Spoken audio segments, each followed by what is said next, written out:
Hi, I'm Cynthia Rhodes. I'll be 54 years old in March 2024. I'm permanently disabled and have been deemed a vulnerable adult by the state of Washington. I'm an ADA individual by the state, and I'm here at WCCW in Jake Harbor, Washington. And I'm forced to use the name Cynthia S. Miller, even though I have declared this isn't my legal name, and I don't go by that name either. I've had a state caregiver since 2009, all the way till I went to prison in 2016. My husband, Ray Rhodes, my son's father, Alan Wright, and my caregiver, Lisa, and my 3 sons, who are all deceased now, their cases when they died were undetermined and suspicious. 2 of my sons died while I was in prison. All of my family stands behind me. They know I'm innocent of an assault I did not do, and couldn't have physically done on someone who is alive. They never had a hospital bill nor a Band-Aid. The judicial system failed to give me a fair trial. I wanted a jury. I never got into trouble before.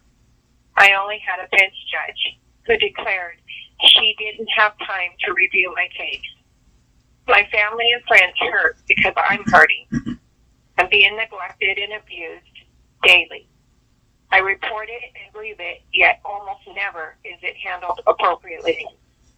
I have been told by some COs I better not open my mouth when I was mistreated in the past.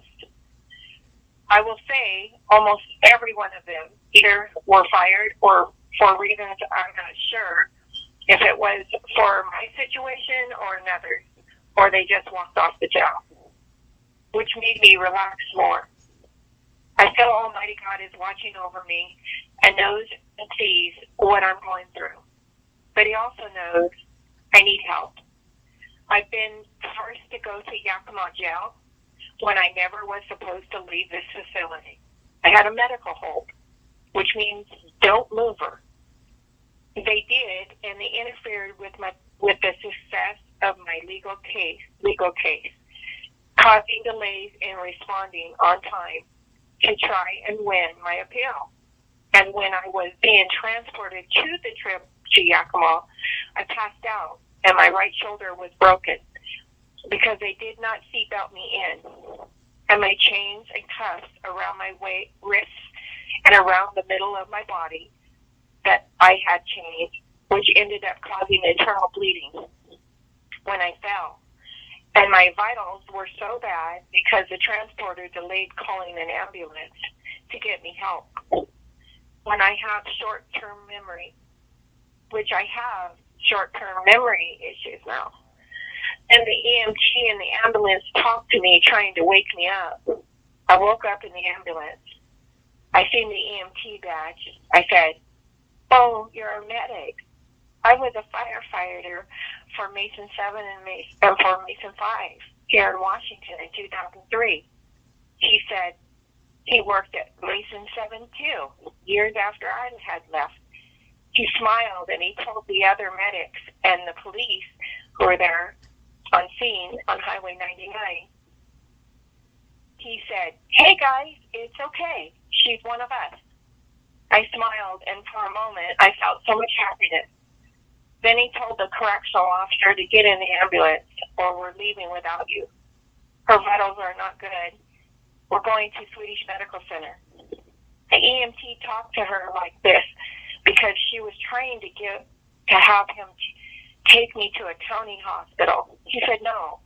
She needs Swedish Medical Center for her health issues. The correctional officer was delaying my transport to the hospital because she wanted to argue with him and was saying she needed to get me to Yakima and can't we just hurry all of this? Not caring about me as a human. This all happened on November 5th, 2019. To this day, I have had no surgery for this shoulder. Hold on, there's so much more. It's January 6th, 2024. And now I have a right shoulder that needs a replacement. I have a left torn rotator cuff. I have an ankle that needs surgery. I have 2 broken wrists. I have a blown out left knee and an injured right knee and 3 bones that need fused in my right foot. And I just went to have a biopsy to see if I have cancer in my tumor in my uterus on September 27th, 2023. And the Dr. Lynn at St. Anthony's, she pushed a scope through my uterus and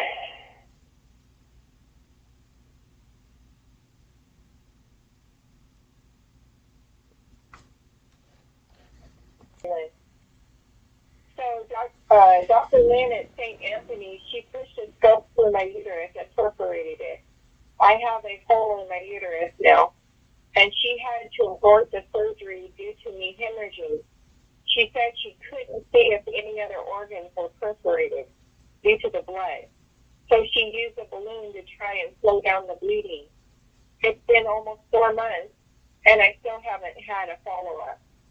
I'm in a horrible pain, and all I have been given is Tylenol.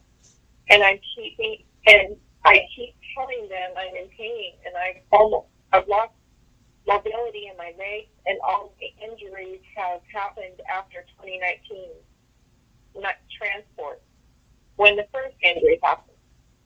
I came here to prison with 2,000 bladder meshes inside me, which was one was recalled by Bob Ferguson, the state attorney general, sued Johnson & Johnson for the one mesh. I suffer so much, and I'm in so much pain, and nothing has ever been done to fix this issue either. I came here with a right hip replacement and still need a left hip replacement. I have deteriorated cartilage discs in my back, L1 through 5. I have an ulcer too, and I have systematic lupus and autoimmune disorder, and I'm given nothing for that. I fell off my bunk and injured my neck, and I'm suffering. I'll continue this and explain more soon. I also wanted to say I have I'm on a CPAP machine, and I'll finish this story later so we can continue on, and I can tell you so much more. And thank you for caring to listen to me. I need help. If somebody can help me, I appreciate it. Sincerely, Cynthia, that's Rhodes. That's the end.